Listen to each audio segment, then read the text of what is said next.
కేశవానంద భారతి ఒక రాష్ట్రంలో ఒక మఠములో అధిపతి. కానీ ఆయన పేరు భారతదేశ చరిత్రలో చిరస్మరణీయంగా ఉంటుంది.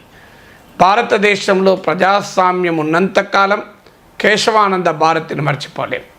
చాలామందికి ఆశ్చర్యం వేసి స్వామీజీకి మఠానికి రాజ్యాంగానికి సంబంధం ఏంటి అని. ఇది సంబంధం ఏంటి అంటే కేరళలో భూ సంస్కరణల చట్టం తీసుకొచ్చి ఈ మఠానికి సంబంధించినటువంటి మిగులు భూముల్ని భూ సంస్కరణల చట్టం కింద స్వాధీనం చేసుకునే ప్రయత్నం జరిగినప్పుడు కేశవానంద భారతి సుప్రీంకోర్టులో కేసు వేశాడు. సో ఈ కేసు రకరకాల మలుపు తిరిగింది. అసలు భారత రాజ్యాంగములో ఒక మౌలికమైన జడ్జిమెంట్కి ఇది కారణమైంది. Kesavananda Bharati versus state of Kerala 1973 judgment చదివితే ఒక రకంగా రాజ్యాంగం మొత్తం అర్థమవుతుంది. సో భారత రాజ్యాంగం అర్థం కావాలి అంటే ఈ కేసులో లాయర్గా వాదించిన నాని పాల్కీవాలా ఈ కేసును ఒక అనేక అంశాల పరిష్కారానికి ఒక అవకాశంగా తీసుకొని చాలా ప్రాథమికమైన మౌలికమైన అంశాలు సుప్రీంకోర్టు ముందుకు తీసుకొచ్చారు. అసలు ఈక్వాలిటీ ఏంటి, ప్రాపర్టీ రైట్స్ ఏంటి, రిలీజియస్ ఫ్రీడమ్ అంటే ఏంటి, ఇలా అనేక అంశాలు ముందుకు వచ్చాయి. మౌలికంగా ఒక అంశం ఏమొచ్చింది అంటే పార్లమెంటుకు ఒక భారత రాజ్యాంగాన్ని సవరించే అధికారానికి పరిమితులు ఉంటాయా? చాలామంది మన ఎంపీలు ఎమ్మెల్యేలు మాట్లాడుకున్నప్పుడు అంటారు మాకు ప్రజలు ఇచ్చారు తీర్పు, మొదలి కోర్టులేంటి అని. సో కానీ కేశవానంద భారతి జడ్జిమెంట్ కోర్టుకున్న అధికారాలేంటి, పార్లమెంటుకున్న అధికారాలేంటి అనే ఒక మౌలికమైన ప్రశ్న లేవనెత్తాయి. సో ఈ ప్రశ్న భారత రాజ్యాంగం ప్రకారము 3 వ్యవస్థలు ఉంటాయి. ఎగ్జిక్యూటివ్ ప్రభుత్వము, కార్యనిర్వాహక వర్గము, లెజిస్లేచర్ చట్టసభలు, పార్లమెంట్ కానీ అసెంబ్లీ కానీ, అలాగే జ్యుడిషియరీ న్యాయ వ్యవస్థ. ఈ మూడిటి మధ్య అధికారాల విభజన ఉంటుంది. దాన్నే సెపరేషన్ ఆఫ్ పవర్స్ అంటారు. కానీ అదే సమయంలో సెపరేషన్ ఆఫ్ పవర్స్ అంటే పార్లమెంటుకు చట్టాలు చేసే అధికారం ఉంది కనుక పార్లమెంట్ ఏ చట్టమైనా చేయొచ్చా? ఈ చట్టాన్ని కోర్టులు విచారించకూడదా? ఈ క్వశ్చన్స్ అన్నీ ముందుకొచ్చాయి.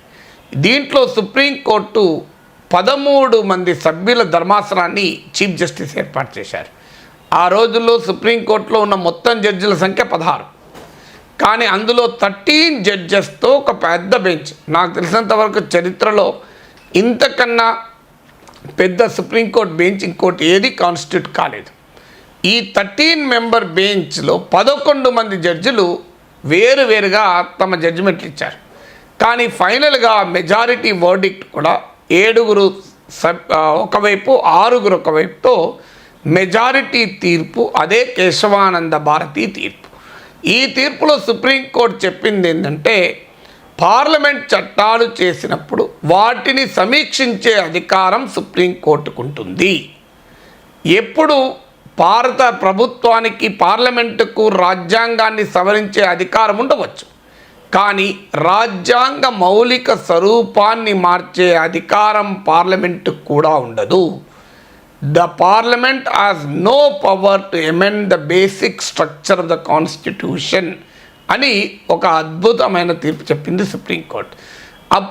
అప్పటి నుంచి భారత జ్యూరిస్ప్రుడెన్స్లో, భారత రాజ్యాంగ భాష్యాల్లో, కాన్స్టిట్యూషనల్ థాట్లో ఒక కీలకమైన అంశం ఏంటంటే ప్రజలు ఎన్నుకున్న పార్లమెంట్ దీనికి ఎన్ని అధికారాలైనా ఉండనియండి, కానీ పార్లమెంటుకు మించిన అధికారం రాజ్యాంగానికే ఉంటుంది.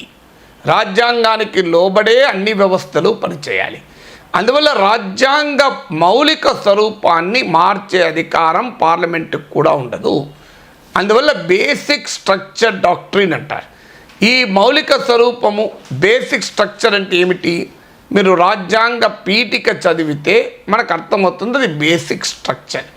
Liberty, freedom, democracy, secularism, federalism, ఇవన్నీ కూడా సోషలిజం, ఇవన్నీ కూడా బేసిక్ స్ట్రక్చర్ కిందకి వస్తాయి. అలాగే సెపరేషన్ ఆఫ్ పవర్స్, ఇవన్నీ కూడా మౌలిక స్వరూపం, రాజ్యాంగ మౌలిక స్వరూపంలో భాగమని సుప్రీంకోర్టు తీర్పు చెప్పింది. దీనిపైన చాలామంది సెక్యులరిజం పైన మాట్లాడుతూ ఉంటారు. అసలు సెక్యులరిజం అనేది రాజ్యాంగంలో మొదలు లేదు, 42వ రాజ్యాంగ సవరణ ద్వారా వచ్చింది, అందువల్ల ఇదెట్లా మౌలిక స్వరూపం అవుతుంది అని కూడా అంటుంటారు. కానీ భారత సుప్రీంకోర్టు ఎస్ఆర్ బొమ్మాయి కేసులో స్పష్టంగా తీర్పు చెప్పింది ఏంటంటే, the secularism is implicit in the Indian Constitution, though the 42nd Constitutional Amendment might have made it explicit అన్నారు. అంటే లౌకిక తత్వం భారత రాజ్యాంగ అంతర్లీన స్వభావంగా ఉంటుంది, దాన్ని 42వ రాజ్యాంగ సవరణ వ్యక్తీకరించవచ్చు అని అన్నది. అందువల్ల ఇవాళ ప్రభుత్వం కూడా సెక్యులరిజాన్ని తీసేద్దాం అని అనుకున్నా కూడా కేశవానంద భారతి కేసు అడ్డం వస్తుంది. ఇవాళ ప్రభుత్వం అసలు ఈ ఫెడరల్ వ్యవస్థ ఎందుకు, కేంద్రం బలంగా ఉండాలి, కేంద్రానికి అన్ని అధికారాలు ఉండాలి అని అనుకుంటే మళ్ళీ అడ్డం వచ్చేది కేశవానంద భారతే. ఈ దేశంలో భావ ప్రకటన స్వేచ్ఛ కానీ ఇతర ఏ స్వేచ్ఛల్ని కానీ హరించాలని ఏ ప్రభుత్వం ప్రయత్నించినా అడ్డం వచ్చేది ఈ కేశవానంద భారతి తీర్పు. అందువల్ల ప్రజల ప్రాథమిక హక్కులకు రక్షణ ఇవ్వడమే కాకుండా భారత రాజ్యాంగాన్ని రాజకీయ అవకాశవాదం దండెత్తకుండా కేశవానంద భారతి తీర్పు రక్షించింది. So it protected the constitution from the aggression of expedient political system.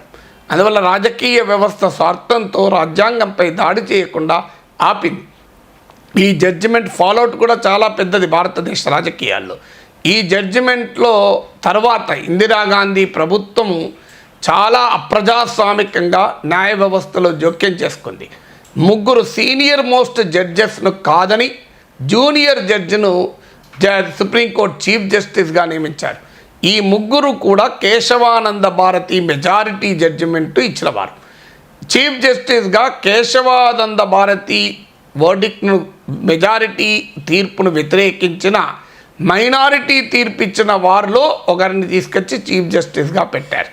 దీనిపైన ఆ తర్వాత మనకు తెలుసు ఎమర్జెన్సీ రావడము అక్కడితో ప్రారంభమైంది. అంటే కేశవానంద భారతి తీర్పుతో ఆ కోపానికి వచ్చిన ఇందిరాగాంధీ సుప్రీంకోర్టు చీఫ్ జస్టిస్ నియామకంలోనే అప్రజాస్వామిక పద్ధతులు అనుసరించడంతో ప్రజాస్వామ్య పతనం మొదలై చివరికి అది ఒక ఎమర్జెన్సీకి కారణమై దేశ చరిత్రలోనే ఒక చీకటి అధ్యాయంగా డార్కెస్ట్ చాప్టర్ ఇన్ ఇండియన్ డెమోక్రసీగా మిగిలిపోయింది.